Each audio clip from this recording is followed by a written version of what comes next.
You don't know what happens after you order a strike. Well, actually, we know what Assad's capabilities are. And, Mr. Assad's military capabilities are significant compared to a bunch of opposition leaders, many of whom are not professional fighters.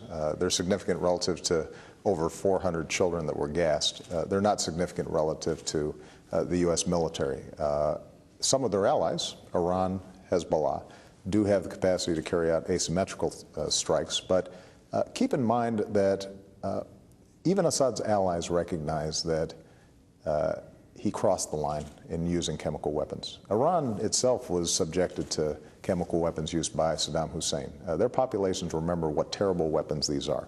There is a reason why almost the entire international community has signed a ban on chemical weapons, even during hot wars. And it's because they're indiscriminate. And so my narrow concern right now is making sure that Assad does not use those chemical weapons again. And we've seen some indications from the Russians as well as the Syrians today that they may be willing to look at the prospect of getting those weapons under control, perhaps even international control, and getting them out of there where they could be vulnerable to use by anybody. And that's something that we're going to run to ground over the next couple of days. Well, I think it's fair to say that we would not be at this point without a credible threat of a military strike, but I welcome the possibility of the development.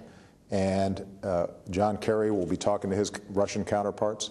I think we should explore and exhaust all avenues of diplomatic resolution of this. But I think it's important for us to keep the pressure on and to quote, or to paraphrase at least, a former U.S. President, Ronald Reagan. It's not enough just to trust. I think we're going to have to verify. So the question is, can we construct something that allows the international community to have confidence that these terrible weapons will not be used? So would you in discussions with members of Congress, what we've said to them is that there's a reason why I slowed this thing down to allow for a congressional debate.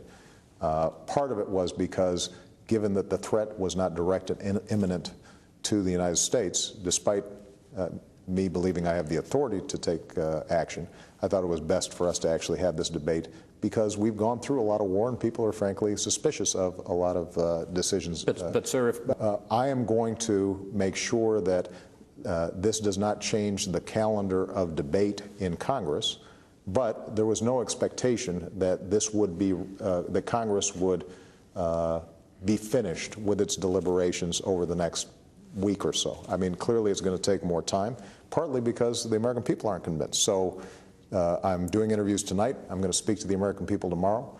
A debate will begin in Congress over the next several days that this can be resolved in a non-military way.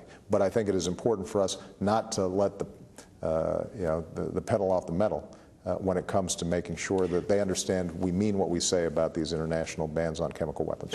This is something that is not new. I had been discussing this with President Putin for some time now. The last time we were at a G20 meeting in Los Cabos last year, I suggested the need for the United States and Russia to work together to deal with this particular problem. It doesn't solve the underlying Syrian conflict, but if we can solve this chemical weapons issue, which is a threat to us and the world, then it does potentially lay the groundwork for further discussions around how you can bring about a political settlement inside of Syria that would provide relief to people who right now are being displaced or killed on almost a continuing basis. Dave Matthews here. I am a real American. I am a real Virginian. And Barack Obama represents all real Virginians. You're not breaking any law. Well, he's telling me that you're in charge, so can you just tell him that I'm not doing anything wrong? But what I'm gonna tell you, and this is up to you guys, what the TSA will do is